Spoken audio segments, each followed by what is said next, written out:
You hear me? Okay. Hi, everyone. Thanks for being here. I am Mauricio, the CEO at Bialtec, when we are transforming animal nutrition through the microbiome technologies and innovation. Today, I'm going to present the problems that we are addressing, but also the solution, the technology, and the team behind this.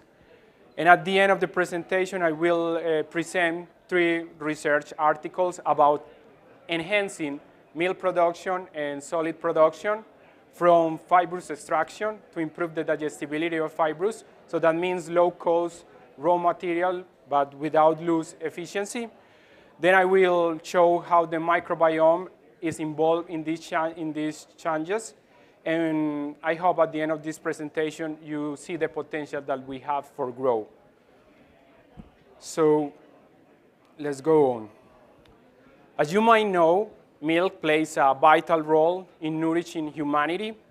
It's essential nutrient like protein, calcium, and vitamins helps to nourish a lot of people around the world, and it's a cornerstone of human diets across the globe. And here in Wisconsin state, with about 30 billion pounds of milk are produced annually, this sector not only feeds millions of people, but also drives economic growth to the region.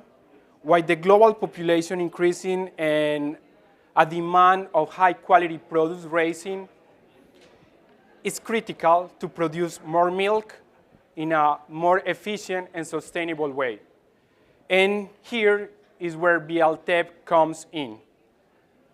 I have pointed the problem, I want to point the problems that we are facing. So we have 3 different problems. The first one is the market is demanding more antibiotic-free dairy products. Also, farmers have to navigate through fluctuating milk prices and rising feed costs. And finally, sustainable. They need to produce with lower emission. That means manure and greenhouse gases.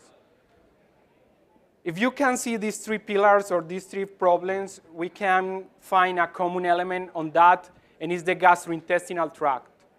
And that is our approach. We have pointed the problems, and now this is the solution that we are looking for.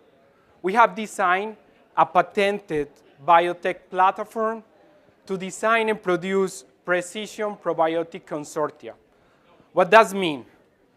We have simulated the rumen and intestine of the cows, so we can grow there an entire microbiome and challenge this microbiome with different diets. So we can train the community in order to increase, for example, the digestibility of fibers.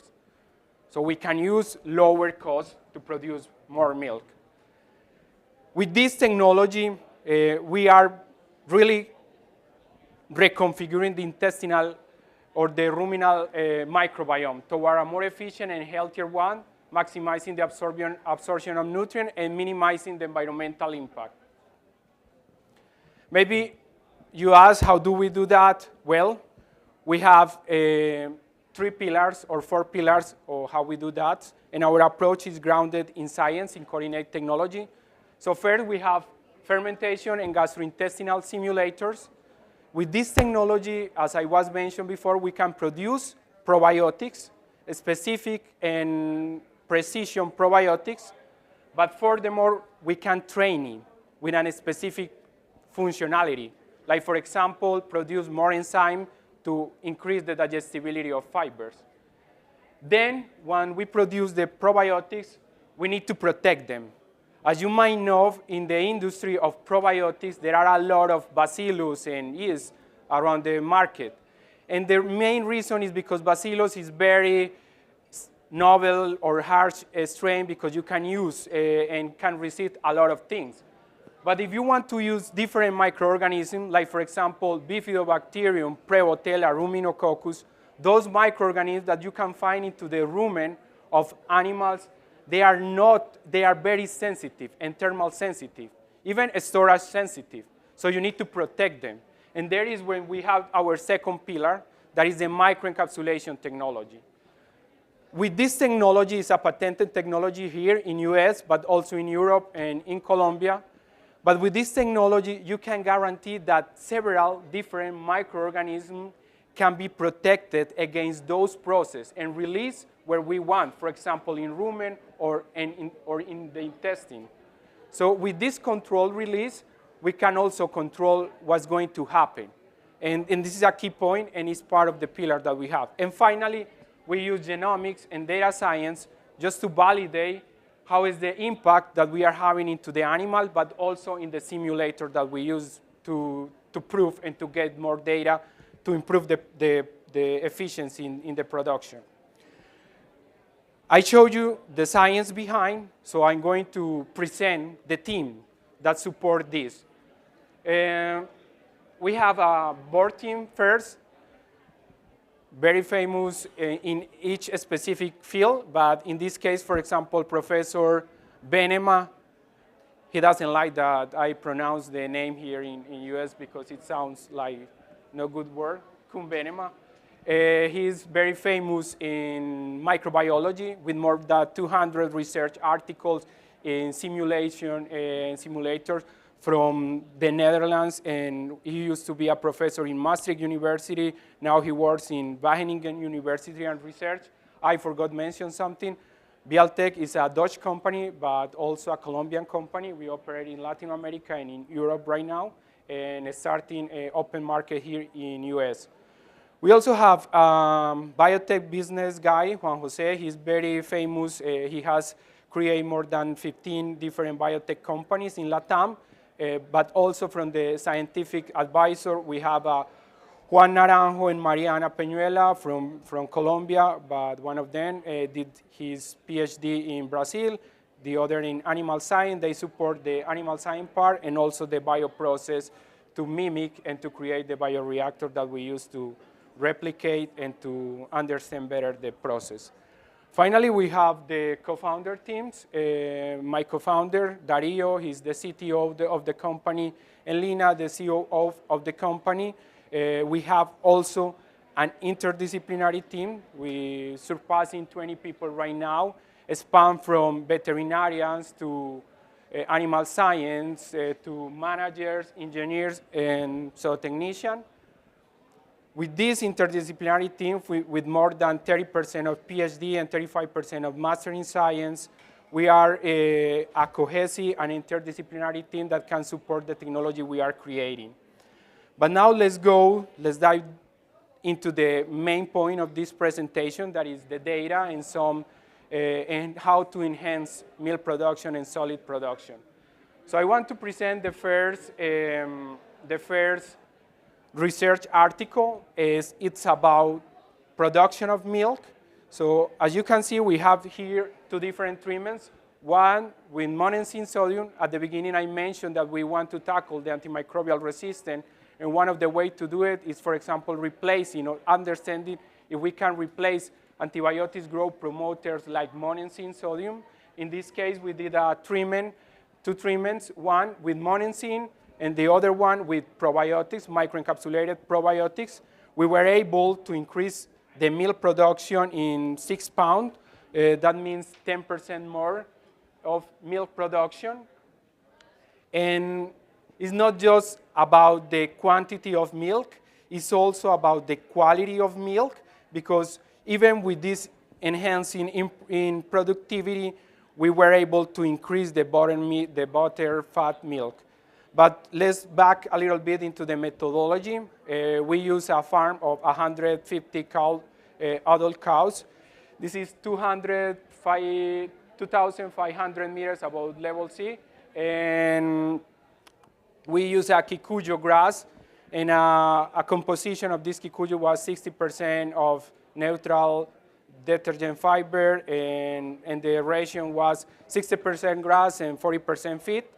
We separate 10 cows from each treatment, and the feed composition was about neutral detergent fiber about 14, acid fiber 6%, total nutrient digestibility TMR 75%, protein 13, and fat 16. And with this diet, that is a normal diet, we just change the supplements, the additives. So one additive was monensin, and the other additive was the microencapsulated probiotics. These probiotics contain Ruminococcus, Prevotella, and also yeast and bacillus. This is the result in butter fat in milk. We increased almost 14%. This is the curve during 300 days. You can see that all the measures that we did was higher than the control group. And at the end, we have a statistical difference in butter fat milk production. In terms of protein, we was more close, more similar. We didn't find any difference between the content of protein, but it's something important to mention here. If we are producing more milk, more liters or kilograms, and we can maintain the composition of protein, so we are producing more solid at the end because we are not diluting them. So the first study was about to produce more milk and more solids. But then we asked ourselves why we can produce more milk if we are having the same feed, so the same nutrients there. So the first hypothesis is we are able to enhance the digestibility or the degradability from the raw material. So we performed a second test, a second trial. In this, we were trying to focus just on digestibility or degradability of the dry matter and fibers. So we use a grass called Digitira decumbens. This forage is high acid fiber and neutral fiber, about 68% of neutral digestion fiber and 38% of acid fiber. So it's not digestible at all. It's really a lot of fiber there, but it's low cost. And these are the results. As you can see, we improved the digestibility in neutral detergent fiber, but also in acid detergent fiber up to 20% or even 17%. So that is really interesting. In dry matter, we also improved 11%. In protein, digestibility in protein at 4%. And that was really interesting because the treatment was the same with monensin, one of them, and with protein, with probiotics, microencapsulated probiotics.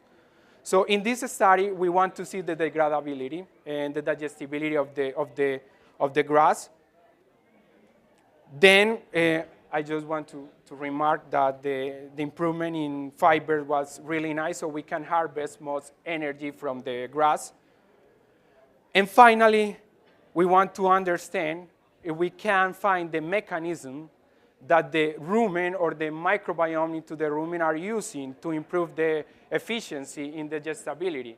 So we performed 3 tests when we sequence the rumen microbiome with all genome sequence, shotgun technique, with the same. We use an in vivo system, an in vitro system that is a bioreactor that we inoculate with feces with ruminal liquid from a fistulate cattle. And the other group was with monensin sodium. So we have 3 different treatments in this trial. And we want to see the difference between the microbiome. So now we know, as I mentioned before, that we are increasing the digestibility of fibers. Increasing the digestibility of fibers means that behind of this, there are certain mechanisms or pathways with the microbiome. So when we perform shotgun sequence, so we are able to measure the quantity of enzymes that the rumen are producing, the microorganism inside the rumen can produce. And in this graph, you can see that both systems, the in vitro, that is the reactor that mimics the rumen of the animal, is an in vitro system, but also the fistulate cow, that is the in vivo with probiotics, the first 2 columns, you can see that they produce higher quantity of cellulolytic enzymes. These enzymes include pullulanasas, fructanasas, endosilanasas, cellulasas. all of these enzymes were higher quantity and composition compared with the in vivo system that was without probiotics but with monensin sodium. So from that perspective, that is more clear that we can produce or induce, reconfigure the ruminal microbiome toward a more efficient. How? Producing more genes that can produce more cellulolytic enzymes. So this is the mechanism behind of how we can improve the production of milk, having the same diets or even having the fibrous feed. This is one of the conclusions, the important conclusion.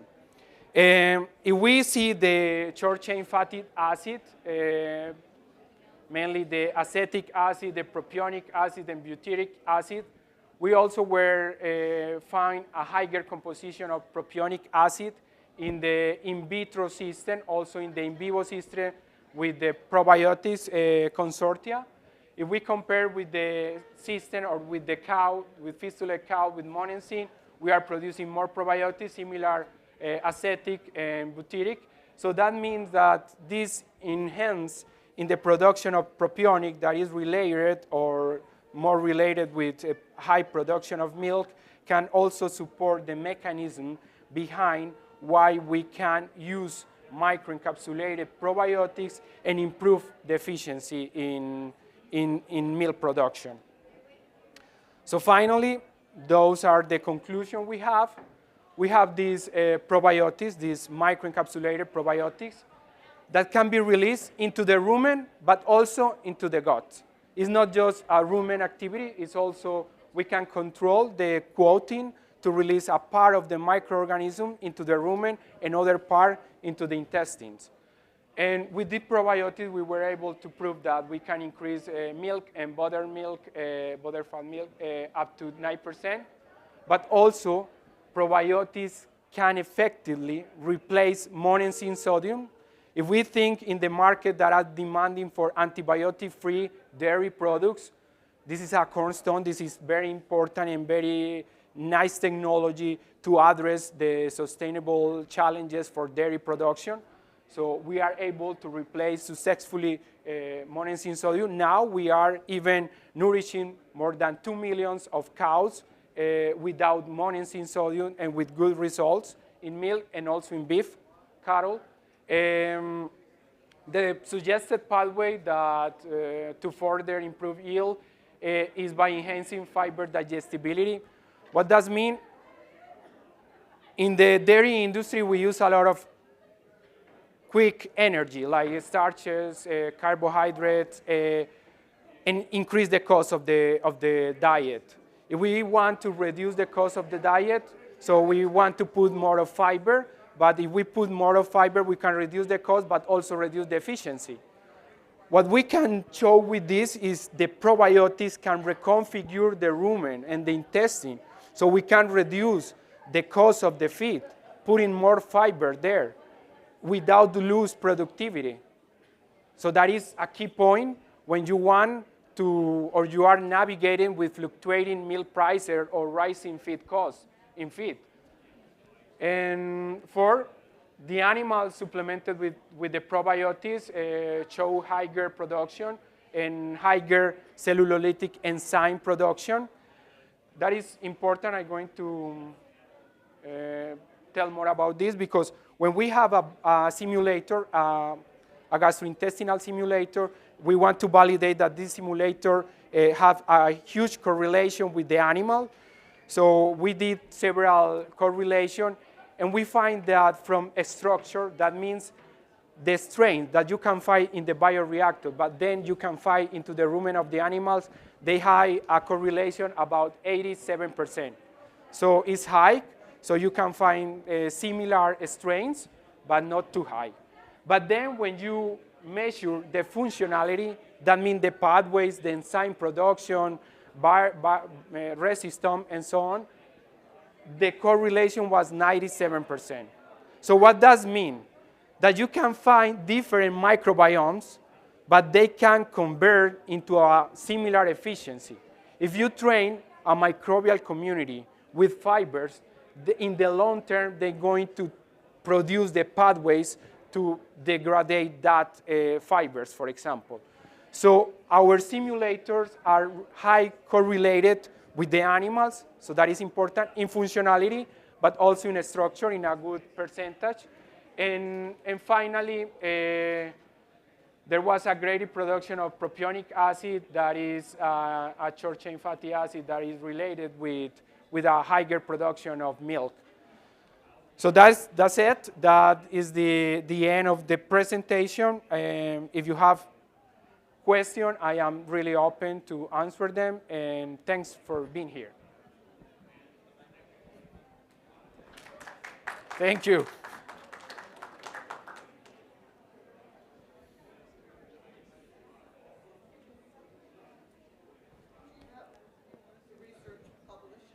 Yeah, the last one is in Frontier in Microbiology. Is in process, Frontier in Microbiology. And the microencapsulation, yeah, I have the links. I can share with you some of those.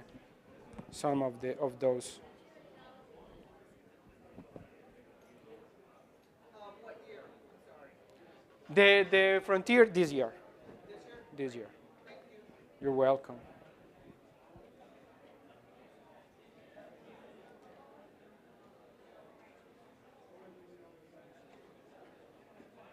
Okay.